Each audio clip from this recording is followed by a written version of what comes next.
தூத்துக்குடி மாவட்டம் எட்டயபுரத்தில் மகாகவி பாரதியாரின் 95வது நினைவு தினத்தையொட்டி பள்ளி மாணவர்களின் விழிப்புணர்வு பேரணி நடைபெற்றது.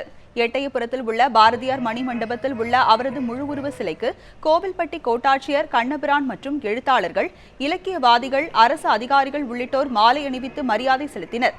அதனைத் தொடர்ந்து 95 பள்ளி மாணவ மாணவிகள் பாரதியார் வேடமணிந்து விழிப்புணர்வு பேரணி நடத்தினர். நகரின் முக்கிய பகுதிகளில் கோஷங்களை எழுப்பியபடி ஊர்வலமாக சென்ற மாணவர்கள் பாரதியாரின் பாடல்களை பாடி உறுதிமொழி எடுத்துக் கொண்டனர். தமிழக அரசு பெண்களின் முன்னேற்றத்திற்கு மிகவும் ஒத்துழைப்பு தருகிறது. இதை நாங்களும் செய்வோம் என்று உறுதிமொழி பாரதியாரின் மணிமண்டபத்தில் பூண்டோம்.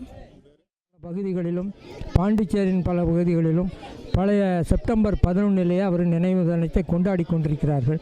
தயவுசெய்து அதை எல்லோருமே ஒற்றுமையாக இருந்து நாடு பூராவிற்கும் அவர் நினைவு தினத்தை 12ஆம் தேதியாக கொண்டாடுவது மிக சிறப்பானது என்று நான் கருதுகிறேன்.